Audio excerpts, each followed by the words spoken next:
De plus en plus de coachs utilisent la transition rapide à la récupération du ballon comme un de leurs principes de jeu. Mais qu'est-ce qu'une transition rapide? C'est le moment où votre équipe passe d'un statut défensif à un statut offensif à la récupération du ballon. Et également le fait d'aller le plus rapidement possible vers le but adverse. Là où certains coachs, durant les phases de transition, préfèrent par moment que leur équipe garde le ballon et repart sur un jeu de possession. Et lorsque l'on regarde de plus près les statistiques, on remarque que la majorité des buts sont marqués 10 secondes après la récupération du ballon. Ce qui rend logique et pertinent d'être très efficace dans cette phase de jeu. Mais pour être performant dans cette phase de jeu, il y a deux principes à savoir absolument. Et qui de mieux que l'équipe de Liverpool, qui pour moi est une des meilleures équipes au monde en transition, pour vous illustrer mes propos et vous montrer ces deux principes sans lesquels aucune transition ne fonctionne. Allez, on est parti.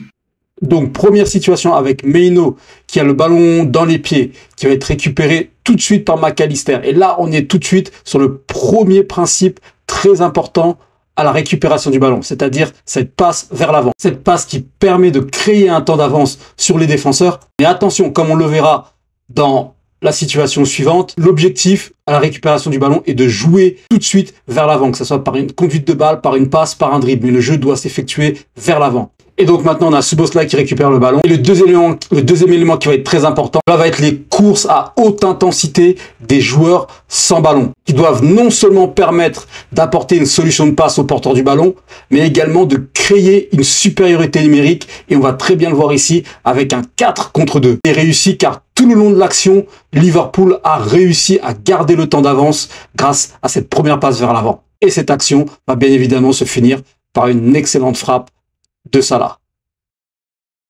Situation numéro 2 où là on va voir Casemiro qui va tenter une passe vers Mainoo. Cette passe qui va être interceptée tout de suite. Et là, contrairement à tout à l'heure, le jeu vers l'avant va être réalisé suite à une conduite de balle. Et nous gardons exactement les mêmes principes que tout à l'heure. C'est-à-dire ces joueurs qui se projettent en nombre dans la surface de réparation, vers la surface de réparation, avec toujours des courses à intensité.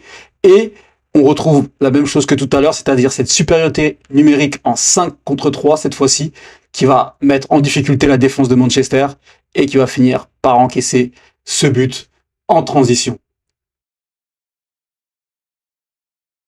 Voilà, je te remercie d'avoir regardé. Maintenant, si ton équipe a un de ces principes, les transitions de ce type, tu as maintenant toutes les clés pour être performant dans cette phase de jeu. N'hésite pas à commenter, liker, à me dire ce que tu en as pensé et moi je te dis à très vite.